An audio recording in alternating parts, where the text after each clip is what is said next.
800 kilometre लंबी अरावली पहाड़ी को अब काट दिया जाएगा, क्योंकि कहा गया है कि जो पहाड़ियां कम ऊंची हैं उन्हें काट दिया जाएगा। अरावली पहाड़ी जो है वो 93% ऐसी पहाड़ियां हैं जो 100 मीटर से कम नीचे है। भैया वहां तो दुनिया की सबसे पुरानी पहाड़ है, 2.5 साल पुरानी पहाड़ है, वहां पे उसके 93% पहाड़ों को काट कि हमें भी शेड्यूल 6 दो, कि जब तक हम परमिशन न देंगे कि कौन सा पहाड़ खोदना है, कहाँ पे माइनिंग करनी है, कहाँ होटल बनाना है, कहाँ इंडस्ट्री बनाना है, यहाँ सेंट्रल का नियम नहीं चलेगा, शेड्यूल 6 चलेगा। अब पूर्वोत्तर भारत के लिए रिजर्वेशन, पूर्वोत्तर भारत के लिए, पूर्वोत्तर भारत भी बहुत पिछड़ गया, असम, मेघालय, त्रिपुरा, मिजोरम, वो सब एरिया पिछड़ गए थे, तो उनके लिए भी शेड्यूल 6 रख दिया गया। अब शेड्यूल 6 क्या कहता है, सुनो ध्यान से, अल्लाह नहीं करोगा कोई, तो अभी संप्रभुता मेरी हाथ में है। यहाँ ये राज्य काफी पिछड़ गए थे और यहाँ पर खनिज संपदा, नेचुरल रिसोर्सेज बहुत ज्यादा थे। इन लोगों का कहना था कि हमारा संविधान में हमारा विदोहन कर दिया जाएगा, बड़ी कंपनियों को भेज देंगे, हमारा जनसंख्या कम है तो संसद में हमारा प्रतिनिधि नहीं रहेगा, कहीं हमारी कोई बात नहीं सुनेगा, तो हम तो बर्बाद हो जाएंगे।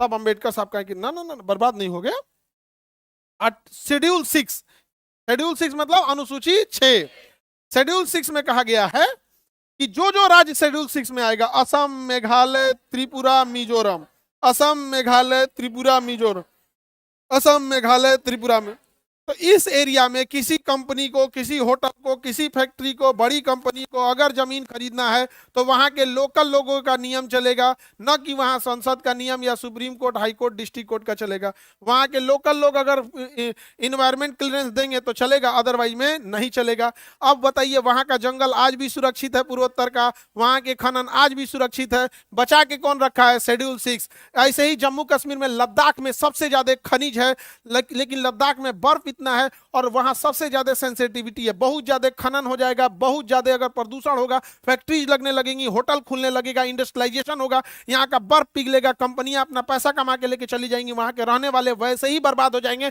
जैसे आज धनबाद और झरिया के लोग वहां पे कोयला निकालने के बाद जो आग लग गया है, वहां के आदिवासी आज मर रहे हैं, बड़ी कंपनियां पूछने नहीं जाती है। तो यहां भी जरूरी था शेड्यूल 6। पिछले 4 साल से सोनम वांगचू यहां आर्टिकल शेड्यूल 6 मांग रहे थे कि हमें भी शेड्यूल 6 दो, कि जब तक हम परमिशन न देंगे कि कौन सा पहाड़ खोदना है, कहां पे माइनिंग करनी है, कहां होटल बनाना है, कहां इंडस्ट्री बनाना है, यहां सेंट्रल का नियम नहीं चलेगा, शेड्यूल 6 चलेगा। 4 साल तक उस इंसान की कोई बात नहीं सुनी। लेकिन अगर नेपाल में प्रोटेस्ट हुआ तो वहां के बच्चे भी थोड़ा उग्र हो गए, उन्होंने भी प्रोटेस्ट किया, उनके ऊपर वही धारा लगा दिया गया जो आतंकवादियों के ऊपर लगता है, नेशनल सिक्योरिटी एक्ट, डाल के जयपुर की जोधपुर जेल में रख दिया गया।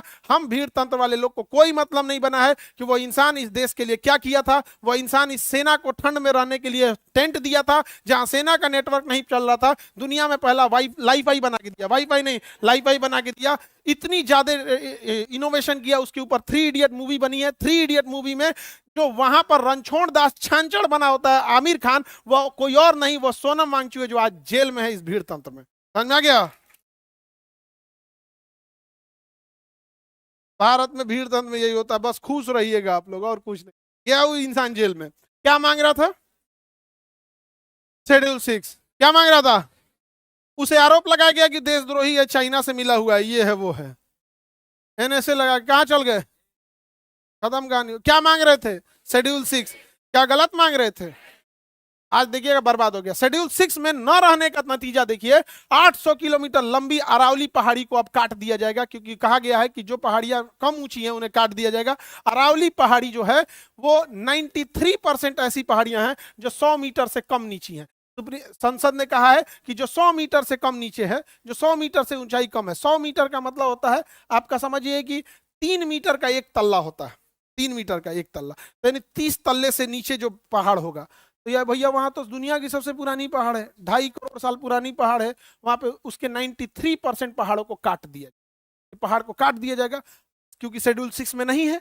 अब वहां के लोकल लोग का चलेगा नहीं। अब इस थार मरुस्थल से उड़ने वाला बालू दिल्ली को बना देगा बालू का कटोरा, यहाँ सब ध्वस्त हो जाएगा, और यहां से उड़ने वाला बालू हिमालय पर्वत पे जाके जम जाएगा। हिमालय पर्वत पे जब जमेगा वह बालू, तो वहां पे वो गर्मी को सोख लेगा। अभी पर्वत पे बर्फ है, तो जो धूप आता है तो शीशे की तरह चमक के निकल जाता है, बर्फ कम पिघलती है, लेकिन बालू की जब एक लेयर आ जाएगी तो बालू बड़ी जल्दी गर्म होता है। भूजा भूजने के लिए बालू का यूज किया जाता है। जब उसके ऊपर बालू रहेगा तो बर्फ को तेजी से पिघलाएगा, यहाँ से बर्फ पिघलेगा, गंगा और यमुना में मिलेगा और वो अल्टीमेटली बिहार में आके बाढ़ लाएगी। लेकिन आर्टिकल शेड्यूल 6 नहीं है, हम लोग टुकु टुकुर मुंह देखेंगे। ज्योग्राफी डिसाइड आवर इकोनॉमी, समझ में आ गया कि नहीं आ गया? This is geography. समझ में आ रहा है तुम? नहीं एनी प्रॉब्लम? आप लोग को समझ में आता है तो बताइए, शेड्यूल 6 अच्छा है कि नहीं है? चारे राज्य को सोना मांगचू क्या मांग रहे थे? शेड्यूल 6, शेड्यूल 6 ये भी नहीं किया किसी को। गया जेल में तो जेल में गए, हम लोग को क्या मतलब है? नहीं समझे? हम लोग में क्या भीड़ तंत्र में क्या खराबी होती है? भीड़ चाहती है उनके लड़ाई, उनके लिए कोई लड़ाई लड़े, लेकिन भीड़ तंत्र की खराबी, वो फंसेगा तो भीड़ उसके लिए नहीं आएगी। समझ में आ गया? दिस इज भीड़ तंत्र। आगे बढ़ जा। उनको घोषित कर दिया क्या चीज? देशद्रोही। नहीं समझे? हम लोग भी ज्यादा बोलेंगे तो हम लोग को भी घोषित कर देगा।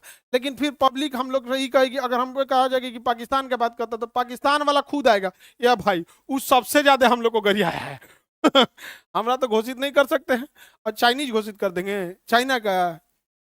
देखो यही प्लस पॉइंट है आदमी को। नहीं समझे? लेकिन ये चीजें सही नहीं। आगे बढ़े। अरावली पर्वत खत्म होने वाला है, पास हो गया विधेयक। पहाड़ कटेगा सब में बटेगा। आगे बढ़ते। पूर्वोत्तर समझ में आ गया? पूर्वोत्तर शेड्यूल 6 समझ में आ रहा है बाबू? अभी तो हम संविधान में प्रवेश भी नहीं किए हैं।